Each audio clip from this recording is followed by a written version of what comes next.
Aïcha. Du coup, vous pensez quoi de la cuisine de maman? C'est super bon. C'est super bon. C'est quoi ton plat préféré, Aïcha? Des pâtes bolognaises. Mais non, le plat sénégalais, le tchèp. Le chat? Tu préfères le tchèp? Tu aimes bien le tchèp? Oui. Oui. Alors, bonjour, je m'appelle Aurélie Ndiaye. Je suis traiteur. Je suis aussi consultante en comptabilité et recouvrement. Donc, voilà. Est-ce que tu peux nous dire la recette que tu as décidé de faire aujourd'hui? Aujourd'hui, j'ai décidé de faire la recette du thieboudiène, le plat national du Sénégal. Le thieboudiène vient de Saint-Louis. Ça a été créé par une dame qui s'appelait Penda Mbaye. Donc, c'est pour ça qu'on l'appelle thieboudiène Penda Mbaye. Il y a plusieurs recettes, chacun fait à sa manière. Mais le vrai thieb de Saint-Louis, ça se fait avec du poisson, le tchof. Et c'est quoi comme poisson alors C'est celui-là? du mérou. Ok. Et on appelle ça le tchof au Sénégal. Ça s'appelle le tchof. Et normalement, je dis bien normalement, on cuisine le thieb avec le tchof. Mais il y en a qui le cuisinent avec autre chose. Du capitaine. Il y en a même qui le cuisinent avec du tilapia, mais je ne suis pas d'accord avec cette recette. Le vrai thieb se cuisine avec du tchof. Je vais mettre la farce dans le poisson.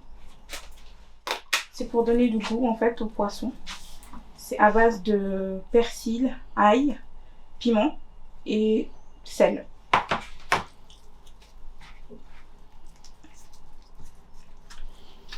Ça, c'est quelque chose que tu fais en avance? Oui, je le fais en avance pour en avoir toujours chez moi. Donc tu fais des petits trous à l'intérieur, c'est Voilà, ça? je mets des petits trous pour mettre la farce à l'intérieur. Ça donne du goût au poisson en fait. Je suis née et j'ai grandi à 10 mètres de la mer.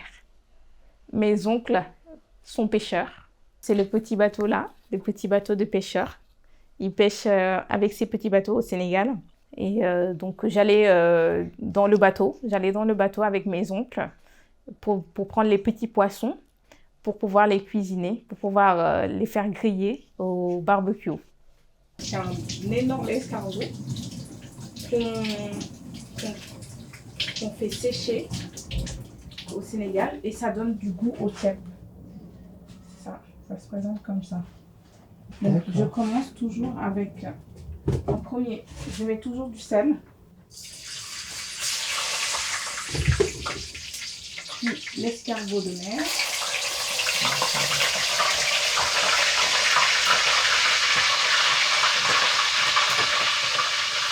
Je mets les oignons.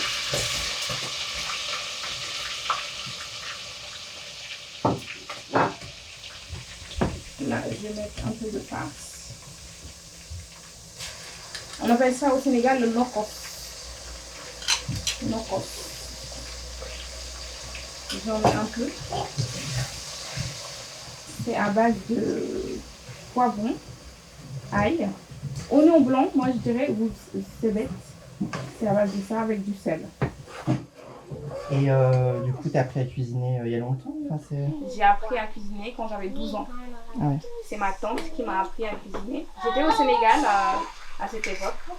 Là, je mets le concentré de tomate. Donc, c'est ma tante qui m'a appris à cuisiner quand j'avais 12 ans. Et j'ai commencé par faire le dîner. Au Sénégal, on apprend aux filles à faire à manger très tôt. C'est-à-dire dès l'âge de 11-12 ans, on commence à nous apprendre à faire à manger pour plus tard. C'est-à-dire quand on aura une famille, pour pouvoir s'occuper nous-mêmes de notre famille et de pouvoir cuisiner nous-mêmes. Donc c'est là qu'elle a commencé à m'apprendre à faire. C'était le plat le plus simple, c'était le yassa, mon premier plat. C'était pas une catastrophe, mais disons que le poisson n'était pas très cuit.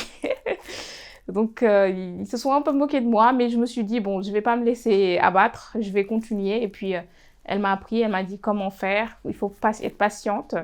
Et quand j'ai fait la première fois le thieb, c'était le thieb blanc. Le thieboudiène blanc, sans concentré de tomates en fait.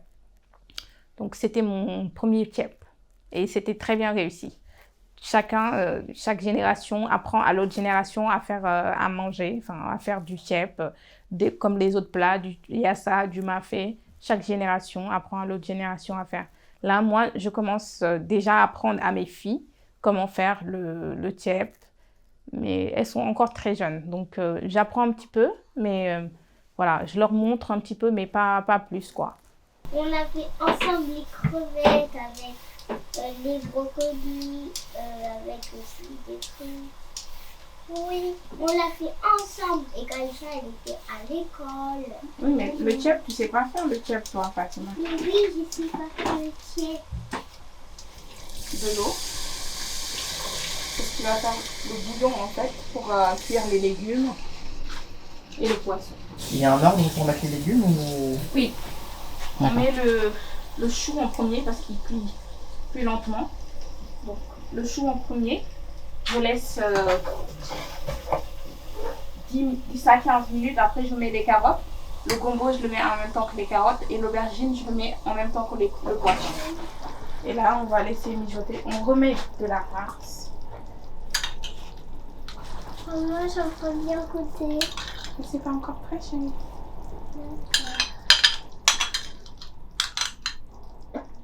Là, on met l'aubergine. On met le poisson. On a déjà fait.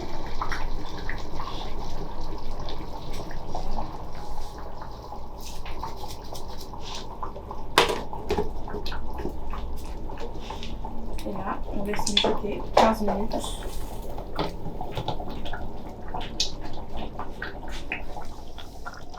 Et là, comme je vous disais tout à l'heure, il y a le poisson séché. Ah, C'est du poisson qu'on fait sécher pendant des jours. Et ça va dans le chep. Et ça aussi, ça donne du goût. Je ne sais pas comment on l'appelle en français. Mais au Sénégal, c'est du beurre. C'est du poisson.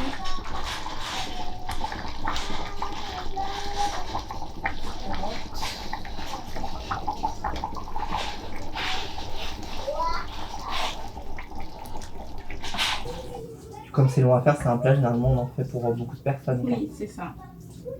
En fait, au Sénégal, tout le monde peut venir à la maison manger.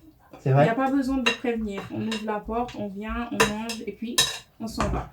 Il y a Même, pas- même les voisins. Oui, même les voisins. On fait toujours pour plein de monde. C'est un mode de vie un peu plus collectif, quoi. Oui, c'est un mode de vie très collectif.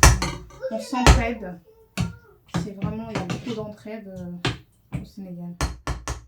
Serre-nous, C'est serre-nous, prêt. va manger, serre-nous. On va manger avec du poisson? Oui. Il est cuit? Oui, et puis Super. on met le poisson au milieu. Les carottes trop bonnes. Carottes. Attention, pardon, chérie. Aubergine. Et ça fait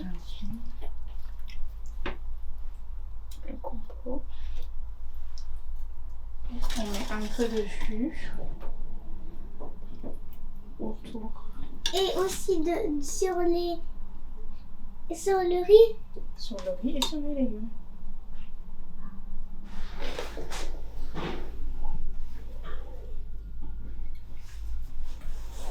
Waouh, c'est trop bon.